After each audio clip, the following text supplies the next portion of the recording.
कडबनवाडी अशी जागा आहे की तिथे बरेचसे उल्फ आहेत. आता सध्या पण इथं 9 उल्फ आहेत, 3-4 हायना दिसत आहेत आणि रेग्युलर सायटिंग होते. समोर उल्फ आहे,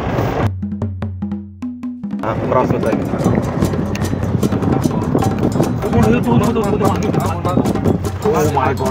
समोर पिल्ले आहेत, 5 पिल्ले आहेत समोर. समोर पळत आहेत 5. एकदम गेले पळाले. हे बघा सुनकांना बघा.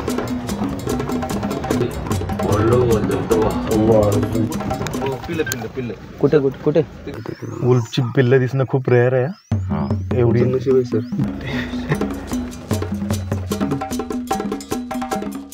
आणि खरोखर हा माझा बोलतो ना की आयुष्यातला पहिला अनुभव आहे जे मी जंगल सफारी केलेला आहे. तर आता मित्रांनो वाजलेले आहेत पहाटेचे 5 आणि झालेली आहे आपली तयारी आणि आता आपण बाहेर जाऊया. तर वाट बघता येते. Good morning Amol. Good morning sir. Good morning. Good morning. Yes. कुठे जातो आपणच? आता आपण चाललोय कडबनवाडी म्हणून एक एरिया, तर आपण तिकडे चाललोय. तर तिथं मेनली जे वाईल्ड लाईफ सफारीज असतात त्या टाईपमध्ये तिथे एक सँच्युअरी आहे. तर तिथं आपण चाललोय. तर तिथं आपल्याला उल्फ, हायना, फॉक्स असे दिसण्याचे चान्सेस आहेत. चिंकारा वगैरे दिसतील, काही बर्ड्स दिसतील. तर आपण ते थोडंसं उजेड येईपर्यंत तिथं पोहोचू आणि तिथं गेलं तर दिसणार सगळं आपल्याला. आणि आपण साधारण किती तासाचं पूर्ण 6 ते 9चं टायमिंग असतं. ओके. 9ला आपण परत बाहेर निघणार. ओके चला. चला.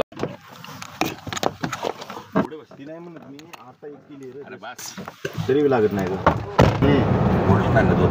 नाही ऐक ना अमर.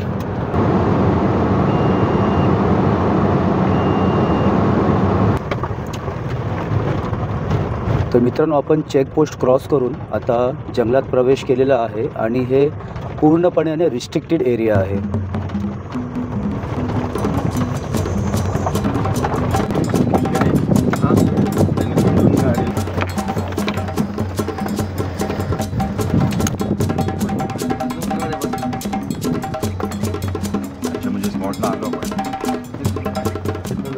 तर मित्रांनो आतमध्ये पोचल्यानंतर आहे ना पहिला साईन आम्हाला मिळालेला आहे. आमचा कानापर्यंत ना त्यांचा आवाज पोचलेला आहे. हावलिंग करतात ना, वुल्फ हावलिंग. आणि सायलेन्समध्ये आम्ही अजून बघत आहोत कुठे स्पॉटेड होतो काय. तर कसं आहे ना आवाज आलेला ना त्या दिशेने आपण थोडं जात आहोत, प्रयत्न करत आहोत.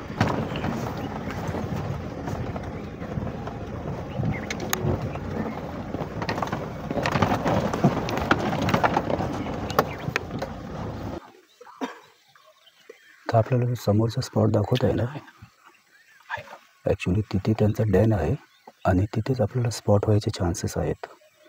तर आपण इथे आता वेट करत आहोत. Wait and watch.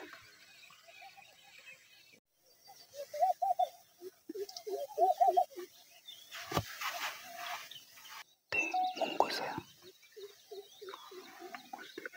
मुंगूसचा movement. Yes. कुठे गेला? लेफ्ट. थोडं लेफ्ट. तो बघा ते घुस गेला मुंगूस. बघा तो परत तो मुंगूस रिटर्न आला आणि तिथे बघत आहे तो त्या डॅनकडे बघत आहे तो आला येतोय आहे ना. लाईव्ह मध्ये फर्स्ट टाइम बघतोय मी. तरच आपला आहे ना ते मन वाईल्ड लाईफ मध्ये. ओ माय गॉड आतापर्यंत केजेस मध्ये पाहिजे आपल्याला तरच आता दिसत आहे एकदम आपल्या. येतोय वाईल्ड लाईफ मध्ये. हो म्हणून तो मुंगूस पळाला तिकडून. Oh my God. इथे काहीतरी उचललं तरी तोंडात.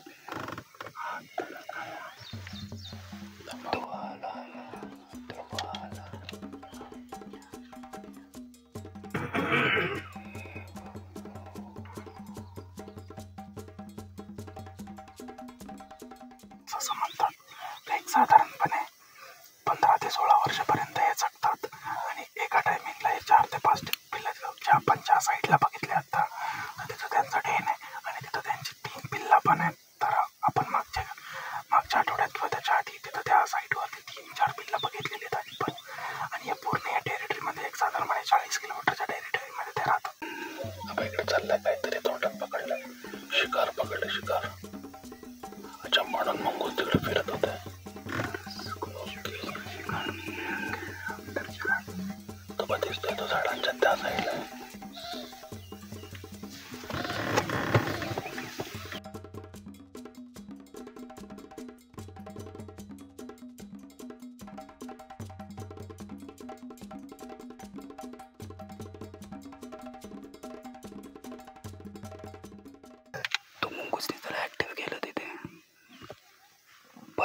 मुंगूस त्या दिशेने गेले. माझ्या आजूबाजूला घुसलेली मेलेली जनावर जे असतात त्यांना हे जोरात पडलंय मुंगूस. फक्त कारकस खातात आणि ते कारकसचा वास येऊ नये जे मुंगूस काय करताय तर तिथं ते खायला येते. ठीक आहे. आणि आईना कधी हे स्वतःहून शिकार करत नाही. आईना फक्त कुत्री मारतो, म्हणजे जिवंत कुत्री मारतो गावाच्या आजूबाजूला जाऊन. त्यांचं फेवरेट खाद्य, आईनाचं फेवरेट खाद्य म्हणजे. तर मित्रांनो एकदम जबरदस्त एक्सपिरियन्स होता. फर्स्ट टाइम असं जंगलमध्ये येऊन मी तरच पाहिलेलं आहे. आपण पाहिलं की मुंगूस आला, त्याचा टॅनमध्ये शिरला. टॅनमध्ये शिरल्यानंतर मुंगूस जीव घेऊन बाहेर पडाला आणि तिथून परत मागे फिरून बघत होता. म्हणजे तेव्हाच फील झालं की बाबा एक मोठा जनावर येणार आहे. आणि तेव्हाच बरोबर त्या तरच ॲक्टिव्ह झाला, बाहेर आला. ज्या ठिकाणी मुंगूस पळालेला तिथेच गेला आणि परत येऊन आपल्या टॅनमध्ये गेला. तरच आता बाहेर आलेलं नाही आहे. आणि इथे असं पण आहे की त्यांचे पिल्लू पण आहेत, 2 ते 3 पिल्लं पण आहेत. पण ते आत्ता बाहेर नाही येत. तर ते काही कालच्या सफारीमध्ये दिसली होती. तर ती फिमेल तिथं बसल्यानंतर ते पिल्लं बाहेर येतात ॲक्च्युली. पण ॲक्च्युली असं वाटतंय आता की त्या झाडांच्या पाठीमागं तिचं जे कारकस होतं ना ती घेऊन गेली आणि ते आय थिंक पिल्लं पण तिकडंच असावीत आता. तर मित्रांनो इथे सूर्योदय झालेला आहे राईटला आणि आता सूर्योदय होत आहे आणि लेफ्टला तिथे त्याचा आधीच आपली स्पॉटिंग झालेली आहे. तर आता आपण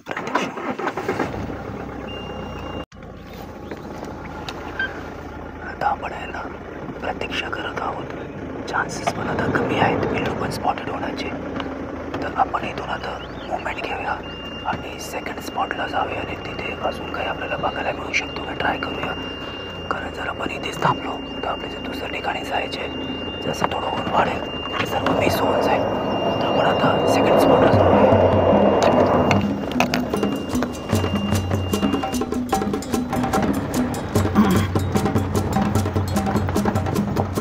आधी कसं होतं ही हायना दिसायला खूप म्हणजे खूप रेअर होतं. आम्ही सुद्धा रेग्युलर बघतोय गेल्या वर्षीपासून. आता यांच्या डेंज ज्या आहेत त्या अशा ओपन मध्ये दिसायला लागतात. याचं साधारण आता तो पूर्ण अडल्ट आहे. साधारणपणे 12-13 जास्तीत जास्त 15 वर्षापर्यंत हे जगतात. आणि आता ही होती फिमेल होती आणि तिचे 3 कप्स आहेत बरोबर. हो बरोबर. म्हणजे मेल वगैरे शक्यतो हायना मेल जो असतो ना तो डेंजच्या जवळ जास्त येत नाही. तो आजूबाजूला तिकडून फिरून निघून. अच्छा म्हणजे इकडे आहे तो. हो आहे. ओके. ऍक्च्युली काय हा लाजळू प्राणी बरोबर. हो खूप. आणि हा रेअरली दिसतो. हा खूप रेअरली आणि खूप आणि काही दिवसापुरतात म्हणजे ज्यावेळेस त्याची पिल्लं असतात ना त्यावेळेस आम्ही कन्फर्म सांगू शकतो की आता सायटिंग आहे. तर मित्रांनो हा आहे ना वुल्फची टेरिटरी आहे जिथे आपण आलेलो आहोत. आपण आता वुल्फ शोधत आहोत.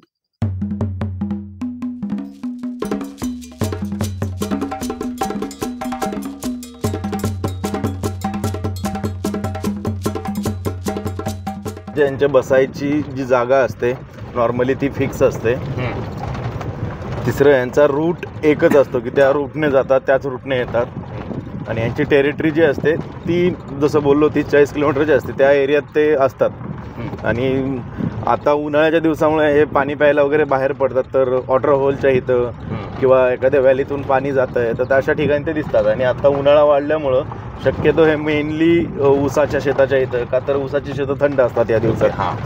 तर अशा ठिकाणी एखाद्या व्हॅलीत वगैरे हे दिसतात. आणि सकाळी सकाळी हे कुठं कारकस पडले किंवा यांनी काही किल करून ठेवले तर हे अशा ठिकाणी दिसण्याचे जास्त चान्सेस असतात.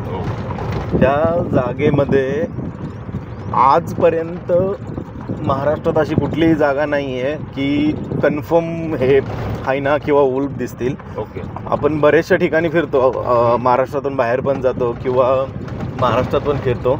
अशी एकच जागा आहे कडबनवाडी अशी जागा आहे की तिथे बरेचसे वुल्फ आहेत. आत्ता सध्या पण इथं 9 वुल्फ आहेत, 3-4 हायना दिसत आहेत आणि रेग्युलर सायटिंग होत आहे. तर असं वाईल्ड लाईफचं असं कुठलंच ठिकाण नाही की तिथं कन्फर्म सांगता येत नाही की दिसतीलच म्हणून. पण तरीही आम्ही एवढं कन्फर्मली दिसतंय असं सांगू शकतो कारण इथं एवढे त्यांना चांगलं खायला आहे, नेचर आहे. इकडचे लोक पण त्यांना चांगलं सांभाळत आहेत, डिस्टर्ब होऊन देत नाही. हो सुटेबल वातावरण आहे. आणि हे हायना आणि वुल्फ हे एकत्र राहू पण शकतात. आजूबाजूला हे दोघं एका एरियात राहत आहेत. पण समोर उलट आहे, हां क्रॉस होत आहे.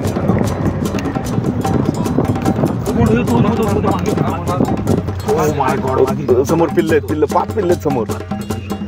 समोर पळत आहेत 5. एकदम गेले पळाले. हे बघा सुमित्रांना बघा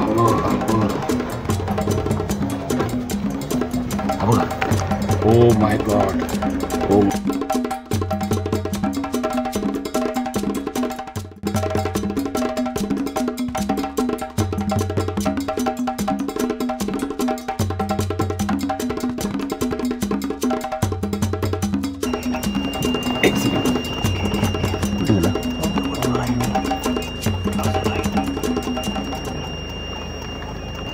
पुढं 5 क्रॉस झाली बघ. कसली पळाली. हां आम्ही सकाळी आता कुठे गेला रे? तो आहे मागे. सरळ गेला का मागं? चला बघूया आपण त्याला. सरळ रस्त्याने जातोय तो. हा वाटतं रे बच्चा इथं कुठला तो डॉग आहे त्यासारखा दिसतो. तो मित्रांनो समोर आहे चिंकारा पळतात आहे. आणि मित्रांनो फॉलो करत आहोत. आम्ही वळलो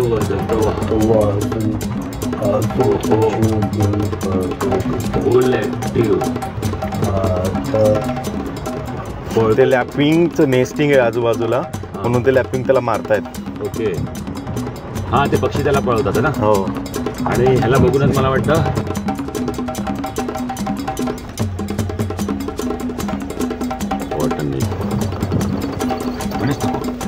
लँड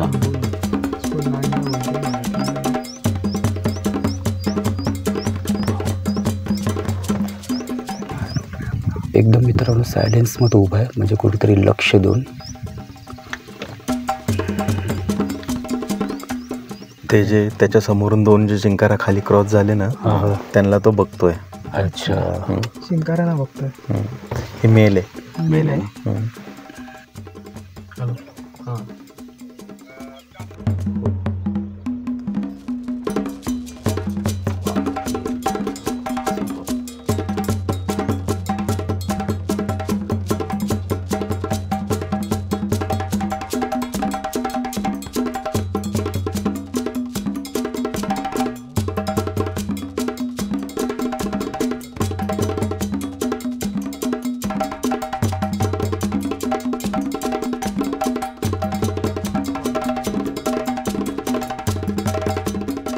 सफारी अशी रेग्युलाइज जी चालू झाली, ती रेग्युलाइज जी सफारी चालू झाली ती आता एक 3 ते 4 महिने झाले.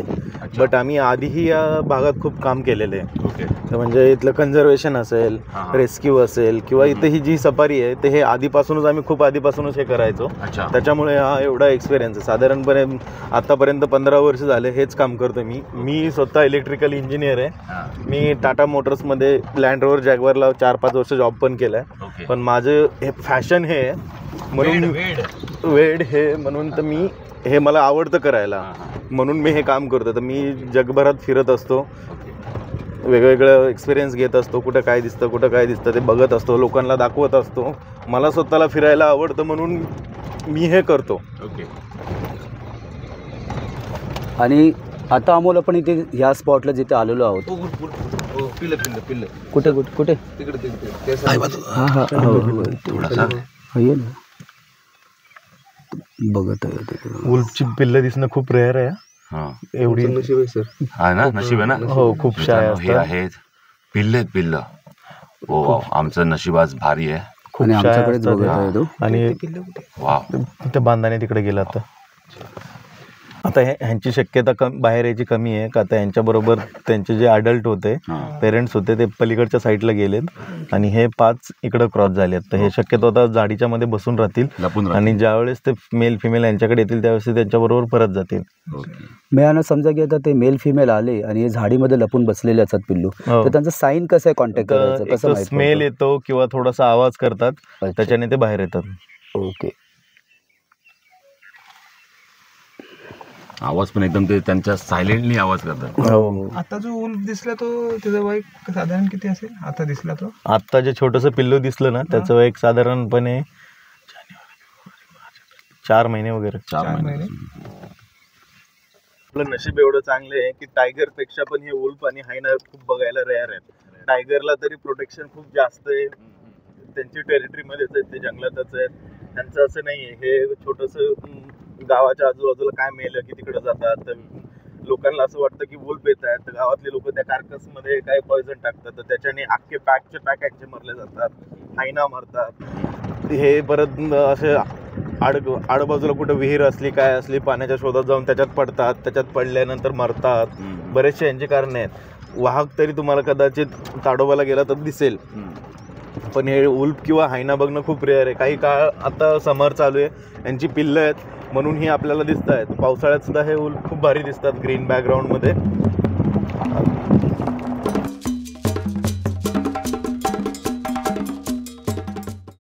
आणि ऊन वगैरे वाढलं की मग हे काय करतात, दिसतात की मग हे लोकं- ऊन वाढले की हे झाडांच्या मध्ये जाऊन बसतात आणि झोपून जातात. ओके. आपण त्याचं काल रिसॉर्ट मध्ये बसलेलो एसी लावून. स्काय बघा ना मित्रांनो, काय सुंदर वाटत. सकाळची वेळ आहे आणि पावसाचे ढग असतात ना ब्लॅक.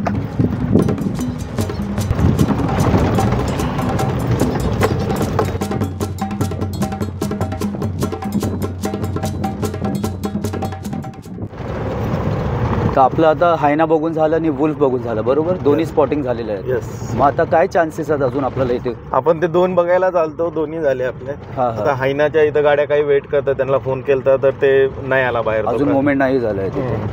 आणि त्याचं रिझन काय होतं, त्याचं रिझन काय म्हणजे असू शकतो? काय असू शकतं याचं रिझन असं वाटतंय की हा. ते ज्यावेळेस तो तिथं आला ते केल उचललं हा, तोंडात आणि उचललेला. पाठीमागे गेला. याचा अर्थ असा झाला की तो आय थिंक त्याची पिल्लं जी आहेत ती पाठीमागे आहेत, हा हा. तर तो पिल्लांकडे घेऊन गेला. तो आता दिवसभर तिकडेच बसेल किंवा येऊही शकतो, असं हे वाईल्ड लाईफ. पण आता एवढ्या दिवस बघतोय हा, तर तो त्याचं किल पाठीमागे घेऊन गेला, याचा अर्थ त्याची पिल्लं पाठीमागे आहे, तो तिकडेच बसून खाईल दिवसभर.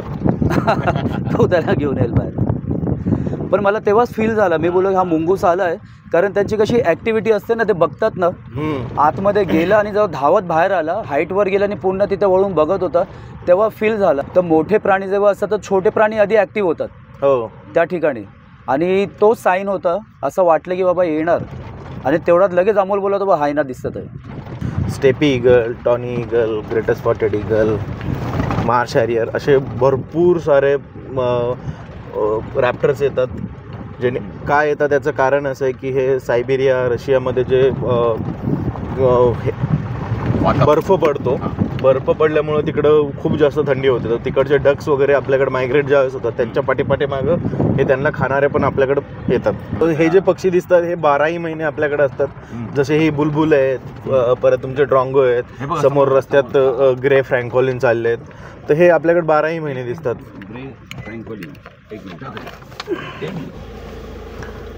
सो मित्रांनो, आम्ही आता जस्ट पक्ष्यांबद्दल बोलत होतो आणि आम्हाला दिसले ग्रे फ्रँकोलिन. मग एकच मिनटं काय त्याला झूम करून कुठे गेला दिसतच नाही. एक झाडा दोन झाडाच्या मागे आला. बघूया.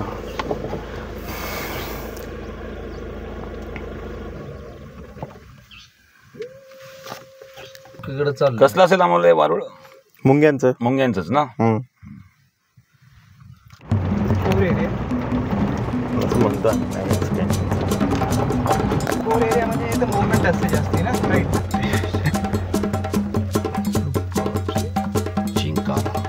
वुल्फ येतोय हेडॉन. पिल्लं गेली, पिल्लं ती पिल्लं इकडे आलेली तिकडे गेली. ओके. पुढून दिसतात, एक मिनिट पुढून दिसतात. त्याच्यामध्ये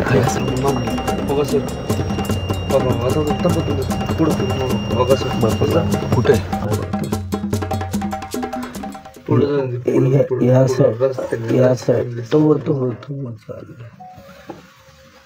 तिकडे गेली. त्यांनाच बघून ये बा. हा, पण ते मला ते दिसलं पाहिजे. तो काय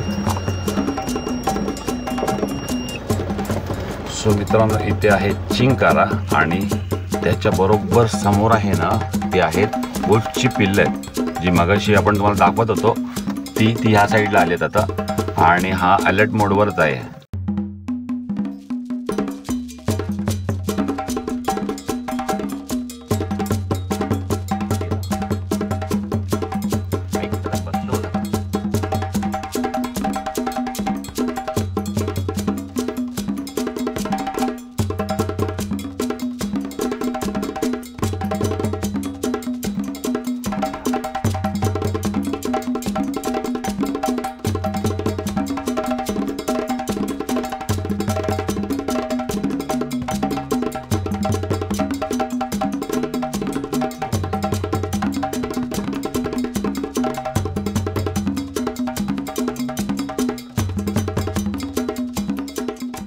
तर मित्रांनो फायनली आपली जंगल सफारी झालेली आहे आणि पहाटे 5 वाजता काळोखात आम्ही ह्या जंगलामध्ये प्रवेश केलेला. तेव्हा काही शूट करता येत नव्हतं. त्यानंतर हळूहळू जसं उजळलं तर प्रथम आपण कुठे पोचलो, हायना स्पॉटिंगला. हायनाचे तर बरंच वेळ प्रतीक्षा केल्यानंतर तो स्पॉटिंग झाला. सेकंड स्पॉटिंग आपला झाला वुल्फ, आणि वुल्फचं पण खरोखर खूप खूप खूप छान स्पॉटिंग झालं. आणि तिसरा होता चिंकारा, आणि चिंकारा एक दिसला, अजून एक दिसलेला पण मी कॅप्चर नाही केलं. तो चिंकाराचा स्पॉटिंग झाला. आणि हे 3 महत्त्वाचे स्पॉटिंग केल्यानंतर जे टार्गेट होते की होणार, आणि खरोखर हा माझा बोलतो ना की आयुष्यातला पहिला अनुभव आहे जे मी जंगल सफारी केलेला आहे. आणि कसं ना मित्रांनो, एक बेस्ट पार्ट माहिती आहे काय झालेलं आहे की वुल्फ स्पॉटिंग तर होतो, पण वुल्फचे जे पिल्लू असतात ना ते शक्यतो पटकन स्पॉट होत नाही. आणि आमचा लक चांगला होता. आमच्याबरोबर जो गणेश आहे बॅकसाईडला बसलेला, आणि अमोल पण, त्यांनी सांगितलं की पिल्लू कधी स्पॉटेड होत नाही, खूप लक बाय चान्स असेल तर. आणि आम्ही लकी होतो की आम्हाला चांगल्या पद्धतीने स्पॉट झाले. आपल्याला आता हा जो व्हिज्युअल दिसतोय ना तो ॲक्च्युली वुल्फचा पिल्लूचा व्हिज्युअल आहे. आणि आम्ही जेव्हा तिथे पोचलो तर गाडी बघून कसं झालं की 5 पिल्लू होते ना जे, ते राईट साईडला जंगलामध्ये पळाले, आणि जो वुल्फ होता तो वेगळ्या साईडला पळाला. तर आम्ही तो वुल्फला फॉलो केला, आणि वुल्फला फॉलो करता करता गाडी पुढे घेऊन गेलो. एंडिंगपर्यंत आम्ही वुल्फला फॉलो करत होतो. तिथून वुल्फला कदाचित काहीतरी दिसलं असेल, तो एकटक त्या ठिकाणी बघत होता, आणि नंतर तो खाली उतरला. पुन्हा आम्ही जेव्हा बॅकला फिरलो आणि अजून एक स्पॉटला गेलो, तर त्या स्पॉटला आम्ही जो पिल्लू जे वरून पळून गेलेलं ना जंगलातून, म्हणजे ते डोंगरातून पळून गेले खाली, तर आम्ही बॅक साईडला गेलो तर खाली आम्हाला स्पॉटेड झालं. ॲक्च्युली 2 पिल्लू होते. तर गाडी बघून एक डायरेक्ट धावला, आणि एक जागेवरती उभा राहून बॅक साईडला वळून बघत होता, आणि तो क्षण कॅप्चर झालेला आहे जो आपण व्हिडिओमध्ये सध्या बघत आहात. तर आम्ही तर बोलतो ना खूप लकी आहोत की खूप छान पद्धतीने आम्हाला कव्हरेज झालं ते. तर मित्रांनो, इथे यायचं आधी ना 3-4 दिवस कंटिन्यू मी अमोलबरोबर कॉन्टॅक्टमध्ये होतो, आणि मी बोलत होतो बिग वन काय आहे, कारण ऐकलेलं की फ्लेमिंगो बघायला भेटतील आणि बर्ड सँच्युरी किंवा बर्ड सफारी वगैरे होईल आपला. तर मी विचार केला की चल आपण ट्राय करूया, कारण एकविरेला आलेलो आम्ही आणि अमोलबरोबर कॉर्डिनेशन झालेलं. पण ही अपेक्षा नव्हती की इथे आल्यानंतर एवढे सुंदर आमचे म्हणजे 2 दिवस जाणार आहेत. तर first of all thank you Amol, thank you. कारण एवढं छान पद्धतीने तू तो ऑर्गनाईज केलंस. ह्याला पण इंट्रोड्यूस करून देतो. हा गणेश आहे. गणेश, एखाद्या व्यक्तीला इथे यायचं असेल तर what will be the best time, म्हणजे कधी यायला पाहिजे इथे? बर्डिंग करायचं असेल मेन तर तुम्हाला नोव्हेंबर, डिसेंबर, जानेवारी हे बेस्ट सीझन आहेत पक्ष्यांसाठी. मेनली हे मायग्रेटरी बर्ड्स येतात आपल्याकडे त्याच्यासाठी. मॅमल बघायचे असतील तर तुम्ही पावसाळ्यात येऊ शकता आणि समरमध्ये येऊ शकता. तुम्हाला पावसाळ्यात ह्यांची जी आता समरमध्ये जी पिल्लं पाहिली आपण तीच पिल्लं मोठी होतात, आणि ते तुम्हाला पावसाळ्यात व्यवस्थित बॅकग्राऊंडला, ग्रीन बॅकग्राऊंडला हे असे दिसतात. ॲक्च्युली आलेलो बर्ड वॉचिंगसाठी, पण बर्ड वॉचिंग केल्यानंतर ह्याने मला इन्सिस्ट केलं आणि सांगितलं की तुम्ही एकदा ॲनिमल सफारी पण बघा. इथे वोल्फ, हायना आणि ते चिंकारा होतं ना, चिंकारा, हे 2 गोष्टी बोलले की, आणि कन्फर्मेशन होतं की स्पॉटिंग होणार म्हणजे होणार. मग हा एवढं कॉन्फिडन्सनी बोलत आहे म्हटलं तर मग प्रश्नच येतो ना. आम्ही 1 दिवसाचा स्टे वाढवला. स्टे वाढवला आम्ही, आणि आम्ही बोललो की आता आलो आहे ते करूनच जायचं, आणि जबरदस्त एक्सपिरियन्स होता. आता आपण ह्याला विचारूया की समजा हे सर्व स्पॉटिंग वगैरे आपल्याला एखाद्या व्यक्तीला यायचं असेल तर त्याचे पॅकेजेस कसे असतात, रूमपासून ते सर्व? रूमपासून ते म्हणजे एक साधारणपणे 1.5 ते 2 दिवसाचा प्लॅन आहे हा. जनरली तुम्ही जस्ट फोटोग्राफी करताय, फॅमिली आहे तुमच्याबरोबर, तुम्ही मला इंस्टाग्राम आय डीवरून कॉन्टॅक्ट करू शकता. बिग वन वाईल्ड लाईफ नावाने माझं इंस्टाग्राम आय डी आहे. माझं फेसबुक आहे अमोल काळे नावाने, त्याच्यावरही तुम्ही मला DM करू शकता. आपल्याकडे 2-3 सँच्युरी किंवा झोन आहेत. एक बोटिंग आहे, एक ग्रासलँड आहे. आता जस्ट आम्ही काल पाहिलं असतं ते पळसनाथ टेम्पल आहे. तर आपले जे रूम आहे, जेवण आहे, तर एक साधारणपणे तुमच्या रूमचे जे कॉस्टिंग आहे ते 1,500 रुपये नॉन एसीचे, एसीचे 2,000 रुपये. तुमचे जे फूड असेल ते साधारणपणे 2 दिवसाचे 3 लोकांचे जे फूड आहे तर ते पर थाळी असतं. म्हणजे जसं की लाईक व्हेज थाळी 150, नॉनव्हेज थाळी 200. तुमचे जे बोट सफारी असतात 1 तासाचे 1,000 रुपये एका बोटीचे, त्याच्यात तुम्ही 3-4 लोक जाऊ शकता. प्लस तुमचा ग्रासलँड सफारी असतो, त्याच्यात गाडी, गाईड, परमिट हे सगळं मिळून एक त्याचा साधारणपणे 6,000 रुपये खर्च येतो. तर तुमचं टोटली 2 दिवसाचं बघायचं म्हटलं, 2 नाईट्स 2 डेज, एक साधारणपणे 12-13 हजार रुपयात तुमचं पूर्ण बोटिंग, ग्रासलँड सफारी, गाईड हे सगळं पूर्ण खर्च होऊन जातो जनरली नॉर्मल. आणि जे मोठी खूप जास्त म्हणजे फोटोग्राफी करायचे, बरंच काम करायचं आहे, तर त्याच्यात तुम्हाला 4-5 दिवसाची टूर करावी लागती. तर त्याच्यात तुम्हाला असं वेगवेगळ्या डेनुसार तुमचे पॅकेजेस असतात. तर ते तुम्ही मला व्हॉट्सअपला DM करू शकता, तर त्याच्यात तुम्हाला ते भेटून जाईल. आणि ना आजच्या स्पॉटिंगबद्दल मी तुला विचारेन की जसं आपलं येताना डिस्कशन चालेल की वुल्फ वगैरे स्पॉटिंग होणार पण पिल्लूंचे म्हणजे अपेक्षा नव्हती. हां. बरोबर. मग ते काय जसं तू बोलला की लक बाय चान्स आता होतं काय, जर मेल फिमेल तिथं त्यांच्या आजूबाजूला असतील, आजूबाजूला काही डिस्टर्बन्स झालं तर ते काय करतात, मेल जो आणि फिमेल इकडे चालायला लागले की ते पिल्लं त्यांच्या पाठीमागे आले. आता आपण तिथं आलो, तिकडून 2-3 बाईक आल्या, तर त्याच्यामुळे ते मेल साईडला गेला, फिमेल साईडला गेली आणि ते बच्चे मध्येच थांबले. आपल्याला मेलचं सायटिंग झालं आणि बच्चे खाली क्रॉस झाले, व्हॅलीत क्रॉस झाले. नंतर ते पिल्लं आणि ते बरोबर परत एकत्र आले 10-15 मिनिटानंतरच. तर हे म्हणजे लक, डिपेंड इन लक तुमचं कसं आहे की तुम्हाला किती सायटिंग्स होत आहेत. आपण टोटली 6-7 वुल्फ बघितले, एक हायना बघितला. तर हे डिपेंड आपलं लक किती, आपलं टायमिंग, ह्याच्या वाईल्ड लाईफचं जे टायमिंग आहे ते मेन टायमिंग आहे, अर्ली मॉर्निंग आणि लेट इव्हनिंग. शक्यतो मॉर्निंगला सायटिंग चांगले होतात. थँक्यू अमोल. Thank you sir. खूप छान अनुभव होता आपल्याबरोबर. ओके. तर मित्रांनो, हा व्हिडिओ आपण 2 दिवसाचा व्हिडिओ पाहिलात आणि मला खात्री आहे की हा 2 दिवसाचा जो टूर आमचा होता हा पूर्ण व्हिडिओ आपल्याला आवडला असेल. आणि जर आपल्याला व्हिडिओ आवडला तर प्लीज मित्रांमध्ये शेअर करा, अजून इतर लोकांबरोबरही शेअर करा की जेणेकरून आपल्या महाराष्ट्रामध्ये पण असे पर्यटन स्थळ आहेत जिथे आपण जाऊ शकतो ना. तर आजपर्यंत कसं आहे की आपण काय ऐकलेलं आहे की महाराष्ट्राच्या बाहेर वेगवेगळे म्हणजे फॉरेस्ट सफारीसाठी लोक जातात, पण महाराष्ट्रामध्येही असे स्पॉटिंग होतात.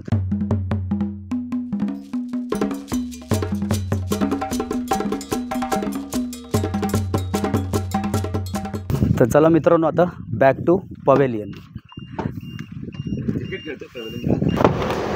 It's a vlog.